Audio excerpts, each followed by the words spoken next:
You watching this video right now, I know for a fact you want to become better in life. You want to reach your potential. You want to improve in every area in your life and be the person that will make your family proud. You want to carry the boats and the logs. Well, right now, I want to tell you about the destructive habits that will stand in your way of you reaching that potential that you do want to reach, or you becoming that person that you know is the purposeful person that you know you're meant to be for your family, right? For your friends, right? For your children. I want to start off with telling a story. Let's tell a story about somebody today named Red. Now, Red is a young person like you watching this video, maybe even younger than you. Let's say Red is 16 years old, right? Red is 16, hasn't really experienced life yet because Red is still in high school, maybe 10th grade. Red has a couple of friends, a group of friends that he hangs out with every day, the same group of friends since 5th grade, 4th grade. Now Red realizes that he has anger issues. Red realizes that because of past traumas or past experiences, he has a hard time dealing with his emotions, and so he ends up going into behaviors such as fighting and being aggressive with people, and even self-harm, and using certain instruments to hurt his body, like cutting his skin with razors because he's depressed. And essentially what Red is going through, Red is basically not enjoying life right now. 16 years old, he has all the reasons for life to be going good right now. He's in shape, he's an athlete, he's getting good grades in school, and but he just realizes that he's not living the life that he's meant to live. He's not being the person that he's meant to be. And every time negative situations happen in Red's life, he always resorts to more destructive habits, even worse than the ones I'm going to mention now, such as pornography and going to pornography, and eating junk food. And he goes to those habits because when life goes bad, he ends up going, it leads him down a deeper, darker road. And so Red reaches this place of confusion because Red thinks that life is all about sunshine and rainbows. Red thinks that life is actually easier than what his experience actually is of life. Life feels like Red feels like, what, there's a lot of misunderstanding in who he is and his overall purpose and how life is supposed to be for him right now. And that's because Red engages in either one or more of these destructive habits that I'm about to tell you right now. Very weird habits because it's not the normal, the normal day-to-day habits that everybody's talking about, the pornography, the eating junk food, and it's not any of that stuff, the sleeping late, the stress and all that. No, we're gonna go into the weird habits that people do that actually destroy their lives, especially young people like you watching this video. The very first weird habit that most negative people have is they have this lack of emotional intelligence. So the habit that you have is what I like to call emotional repression. So it's not that you're emotionally unintelligent, or you don't know how to behave emotionally, or you don't know how to think emotionally. It's not that. It's not even that at all. No. What emotional repression looks like is, the best way to explain it is to give you a brief example, a brief, story a little bit. Let's just say that you get shouted at by your mother at home and whatever, and she makes you angry, and now that you're angry, you have this emotional arousal, this emotional trigger. But this is where emotional repression comes in. You get angry because of your mom shouting at you, etc. And then you go to your room, let's say, and you start to beat up your pillow, picturing it to be your mom or your worst enemy, and you sort of beat the hell out of them. You know what that's like, bro. You know what that's like, man. Let's be real. It's a very small, very short, very miniature type of example. But what I'm trying to get home here is this: if you lack, or if you are somebody who habitually is emotionally repressing, you're good at emotional repression, it's going to be a destructive habit for your life, for your future relationships, because of the fact that you basically are saying that you don't know how to properly deal with your emotions. Now, there's many ways to deal with your emotions, right? And there's many healthy ways and there's many unhealthy ways. Emotional repression is can be healthy at times, but in most cases, it's actually a very unhealthy way of dealing with your emotions. Because take this, right? Let's say your girlfriend makes you mad or your boyfriend makes you mad, and instead of, dealing with your emotions there and then, maybe you talk to the person about how they made you feel, or you address the situation, the issue, the matter, the offense, you know. Instead of doing that, you now end up going out and ruining things that you already have going good for you. You make you make bad business decisions because you're angry. You're in a place of anger. You make bad financial decisions or diet decisions, or if you're a young person watching this video, you make bad lifestyle choices that are as a result, not because you wanted to change your lifestyle, but because somebody triggered you emotionally, and because you want to free yourself of this emotional torment, or you want to free yourself from this type of unpleasant feeling, you then do something else in a different area of your life completely, in hopes that it's gonna solve the problem that was caused by that other issue. And so that's why it's a negative habit, because you can have so many things going good in your life, man. And literally, because you don't know how to deal with your emotions when they rise up in that moment, you will tend to then literally make decisions that are worse off for your life, man. And I know for a fact, I've lived like this. I remember back in my days, man. I basically struggled with emotional repression. Had a lot of trauma growing up, so I was somebody who experienced a lot of offense from people, grudges from family. And because you're taught in a household that you don't necessarily voice your opinions, or because it can seem disrespectful, you're basically taught emotional repression. And so now you go on in life and you have this type of belief or this type of idea that to express yourself is actually negative and bad, and to voice how you feel is actually weak or sensitive. So it's bad. You need to work on your emotional intelligence. And so emotional repression is the one habit that can destroy your life if you do not deal with it adequately. The next habit that can really do damage to your life is what I like to call conformity. Now, conformity, man, just like emotional repression, can be good at certain times of the day, in certain situations, at certain moments. It can be necessary to conform. But if you are somebody who habitually conforms, right?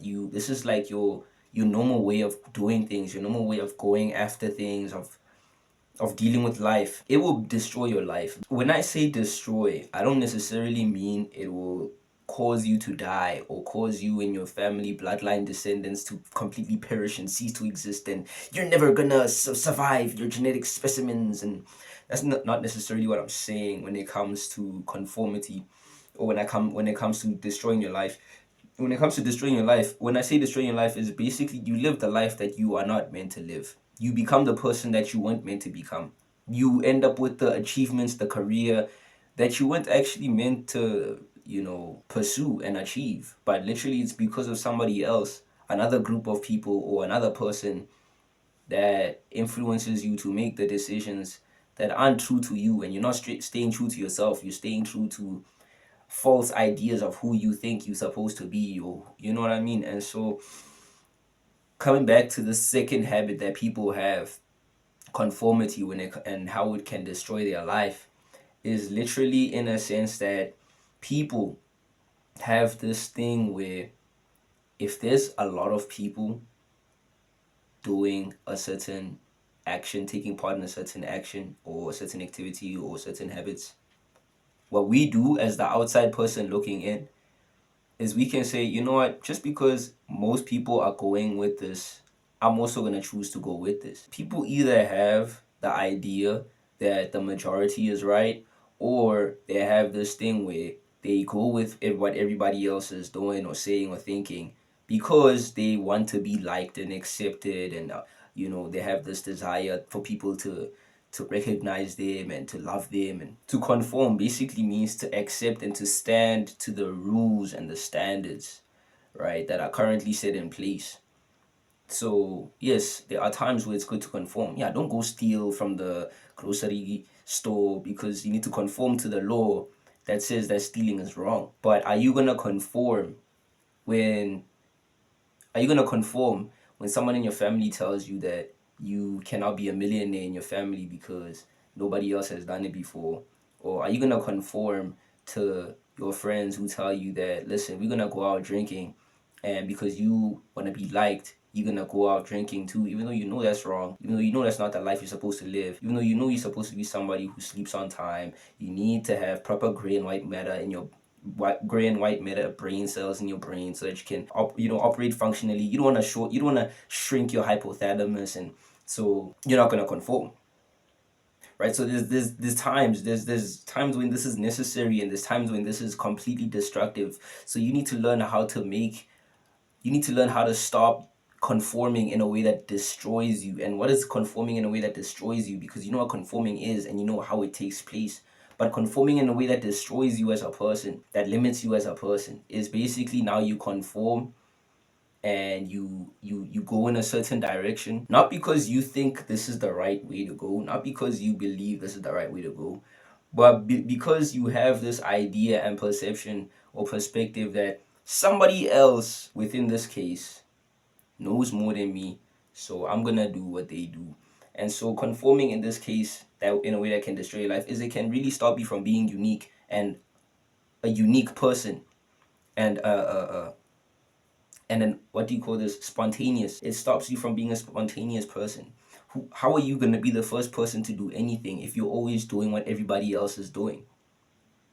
What if you're supposed to be the first person to discover a specific thing? What if you're the supposed to be the first person in your city, in your area, to make it in a certain area of life or to make it in a certain career field? But because you love to conform and you have this idea that where everybody else is going is the way that I should go, you don't take those steps, and you who's supposed to be the change, you just end up just like everybody else, man. And your life isn't different when it actually was supposed to be. And so how do you then maneuver? What's the next step? I want you to be somebody who practices questioning. Practice asking the question why. Ask yourself a lot, why am I doing this? Why am I behaving this way? Why am I thinking this way? You really start to realize a lot of things that you have set in place, like a lot of ways that we think, is really because you're conforming and not because you actually believe something to be true. So start asking the question why, and that will lead you to start staying true to yourself. Because if the root answer isn't to because I'm staying true to myself or because this is what I want to do, if the root answer is because of somebody else, then you know you're gonna have to switch up and change, because you're gonna recognize that you're conforming. So stop conforming. The next crucial weird habit that does destroy lives if not dealt with is a very weird one. But if you're a young person watching this video, it's very necessary for you to also practice destroying or dealing with this habit. And that habit right now, I want to call it talking too much. Now, listen, talking is good. As people, we have this feeling where we want to be heard. You are going to like somebody more, not in like the attraction way or whatever, but you're just gonna like being around somebody more just because that person allows you to talk and say what's on your mind and speak. Us as human beings, man, we love to feel heard and we love to speak what's on our mind. We love that other people can hear us and we love to be included in these social interactions. But if you talk too much, if you love to be heard way too much, it can destroy your life in a sense that it can take down how much you're respected by people. It can take back how much influence you have over people. It can take down what kind of friends that you can make on the planet. Now, I'm not going to go too much into those areas in terms of those details, but we're going to talk more about just the the pure sake, the pure thing of just talking too much, bro. If you're somebody watching this video and you don't even talk at all, low key, if you're a young person, you kind of in a more advantageous position because you can make more friends, you can influence more people. It's crazy. You'd think the people with the most power are the ones who say the most, but the people with the most power are the ones who say the least. There's a very specific way that I want you to go about destroying this habit, though, because I don't want you to go from being somebody who talks a lot to being somebody who doesn't talk at all. I want you to go from being a place where you're somebody who knows when to speak and when to listen. If you talk too much, people will not be able to confide in you and be able to trust you, and people can't be emotionally vulnerable around you because you don't have the ability to make them feel heard. So instead of talking too much, I want you to actually practice listening more. Now, we can talk about this more in a different video, but practice listening more. Stop talking too much and really talk and aim to listen to people. Aim to hear other people's opinions and respect and treasure people's opinions in conversations. Treasure people's opinions in conversations. Not necessarily that somebody's opinion is what makes you as a person, but understanding that someone's opinion is just as valuable as your opinion. Just because it's coming from someone else, or just because you guys don't agree, that doesn't make that person any less. That doesn't make that person worth any less of attention or being heard than you. So being somebody who listens. If you're a young person watching this video and you're thinking to yourself, okay, fine, what if I talk too much? How do I start to dumb down on that habit? I did say just now to start listening more, but also have this thing, right, where not everything is about you, man. And as hard as that may be, because we all want to be the main character of our story, it's good to be the main character of your story. Be the main character of your story. But the moment somebody else ends up showing up in your life, the moment somebody else is in your life, maybe a friend, family member, cousin, girlfriend, boyfriend, the moment somebody else is there and they are us and they need your attention, what you have to say is the least of importance. It's all about listening to people, making people feel heard, asking people the right questions. Yes, there is a time to talk, so talking at the right time. There's two more tips, man. But if I just had to stress that one tip there, bro, just don't talk too much, man. Be somebody who, like, I'm not saying be an introvert and be in your shell and don't talk at all. You need to learn how to talk. Now, this comes with experience, but you need to be somebody who is, you take more time, you are more intentional to listen than to say something. That helps. We can talk about it more in a social skills type of video. The next weird habit that can destroy your life is an overuse of social media. Now, what do I mean by that? Social media, man, it's a huge world of just information, and there's so much knowledge that we have access to. There's so many people's lives that we can observe and watch, and people that you like, people that you find important in your story. It's good to see these people. It's good to watch these people. It's good to be motivated by other people's lifestyles. Now, an overuse of social media is basically to a point where you use social media so much that there is no time for yourself. When your social media use gets to a point where there is no time for yourself and your own mental health, mental well-being, then it's destroying your life. Take this for example. Maybe you're a young person watching this video, so you wake up maybe 6, 7 in the morning, and then you go to school, you come back 2, 3 in the afternoon, you do your homework, whatever, eat dinner, go to bed, right? Now, if you use social media too much, or you have an excessive use in a way that can destroy your life, it looks like this, right? You wake up in the morning, let's say you go to school or work, you come back, or you're during your lunch break or your break time at school or at work, instead of socializing and interacting with other people, you're on social media. When you get back home, instead of resting and recovering from school, you're on social media. Just before bed or during dinner, while you're eating dinner, you're on social media instead of spending time with your family. Just before you go to sleep, you're on social media, just scrolling and looking at what's trending, and then you wake up the next morning, and then the first thing you do is get on social media, and so you're just always on social media. Whenever you get free time, you just go to social media. Now, remember, I said that it can be kind of healthy, but now when you do it too much to a point where there's no time for you, it can become unhealthy. And this is why. Because we as people, we learn through observation. Now, we observe social media, and an overuse and over observation of social media, you'll get this idea that the world is the way social media presents it to be. Social media paints a picture of what the world is.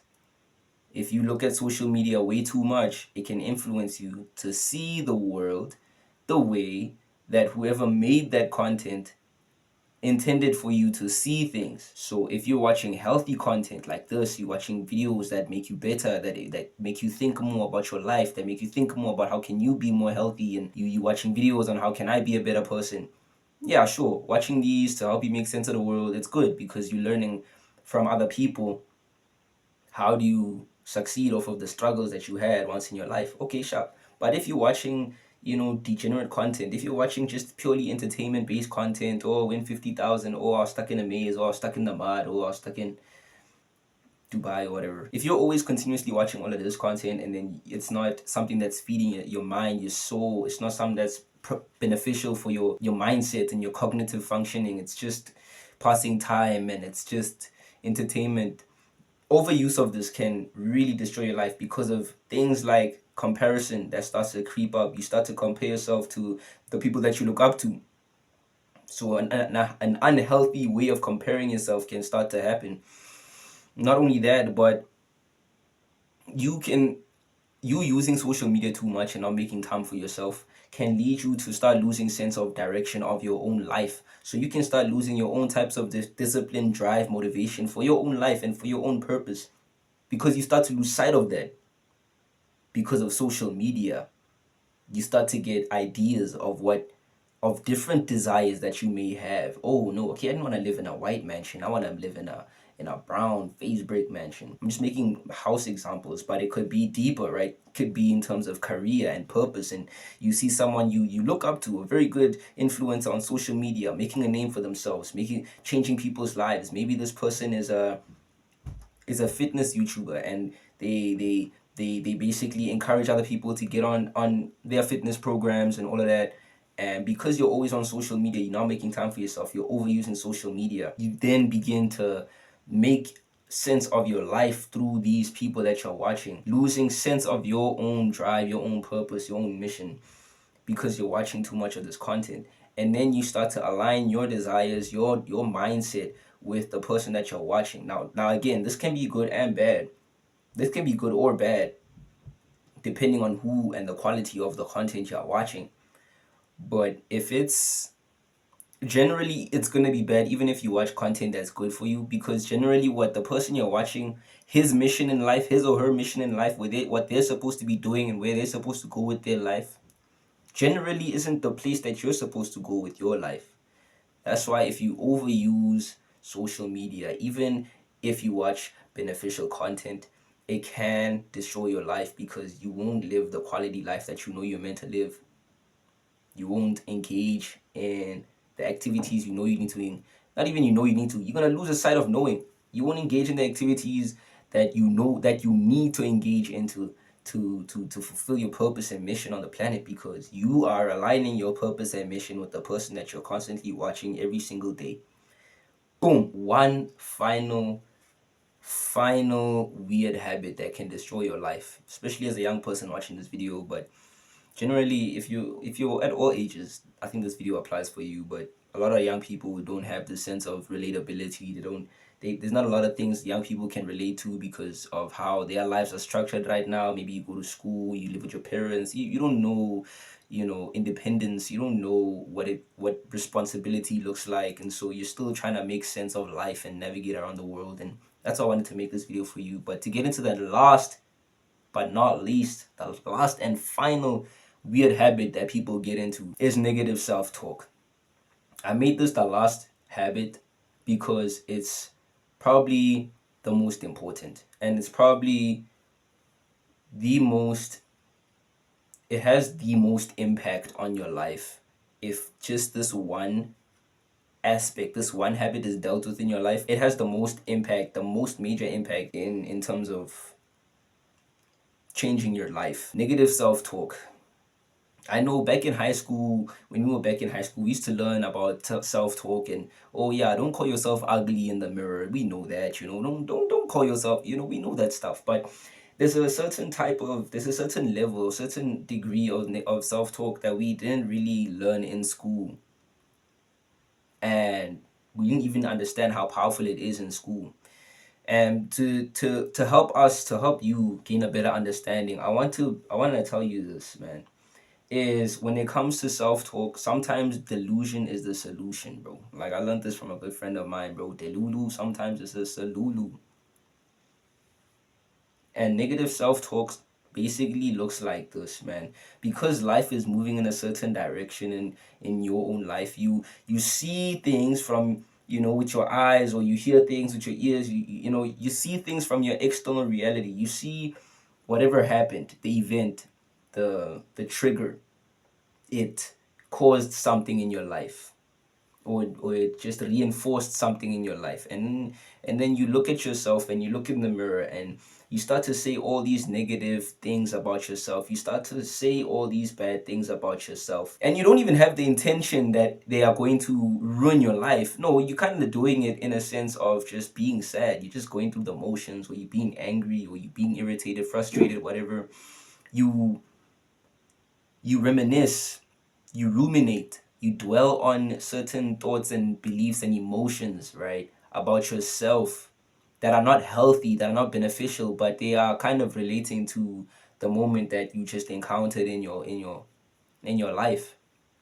So, you know, is this form of negative self-talk destructive? Now, no, because honesty is the best policy, right? So it's good to be honest with yourself. But staying there is when that self talk gets destructive. Because sharp, you approached the girl and she said no, and now you think you're awkward, for example. You're awkward because this one girl said no to you. You tried to talk to her and now you're awkward. And now every day you tell yourself you're awkward. How are you gonna change, right? If you're always telling yourself that one negative thing about yourself. Now, it's not doesn't have to be being awkward. It doesn't even need to have anything to do with girls, bro, or like attraction or whatever. Purely speaking, I'm saying your life quality will go down if you start to say negative things to yourself. Who else can hear your thoughts? No one besides God and you, right? So if you think negatively about yourself, the only person who's gonna experience the negative impact, the only person who's gonna experience the negative consequences of such thoughts is you. The only person who's affected by telling themselves, oh man, I'm never gonna make it, oh man, I'm never gonna be successful, oh man, I'm never gonna be happy, the only person who really gets affected by all of that talk is you. So imagine you told yourself when you were feeling sad, you told yourself, man, I'm so sad right now, man, but I'm grateful that I have another opportunity, man. I was called awkward by that girl, but I know for a fact that I'm somebody worth being around. I'm somebody. I know for a fact I'm confident. I know that I'm true in my identity. I know who I am. Oh, I know. Maybe I know I didn't get the marks I wanted to get. I didn't get the grades I wanted to get, man. And I didn't get the achievements I wanted to get, man. And man, it sucks. I don't feel good about it, but I'm not stupid. No, I'm a hard worker. I'm a hard worker, and I'm gonna show that to myself. You know what I mean? Basically, you use self talk to your advantage instead of to your disadvantage. Because at the end of the day, self talk is gonna take place whether it's positive or negative, whether there's something that happened or whether something didn't happen. But how do you prepare for the future to have a better life? And that's watch what you say to yourself, because what you say to yourself, you take that very seriously. You might not even realize it. So start to speak good, start to speak positively. We can make videos where we dive deeper in every single habit that I spoke about today. But right now, I just want to give you a little heads up. I want to bring awareness to the weird, destructive habits that people may have that ruin their lives, man. And maybe not completely ruin your life. Maybe you won't completely end up on the streets one day, but you might end up in a place where you didn't want to end up. You might end up with a family or with a life partner that you didn't want. You might end up with a job, career that you never wanted because you somehow applied and followed these habits that I spoke about. If you do the opposite of these habits, you have a good chance of living a life that you find deep fulfillment, deep joy, deep happiness. And that's exactly what I want for you watching this video. Remember, I believe in you.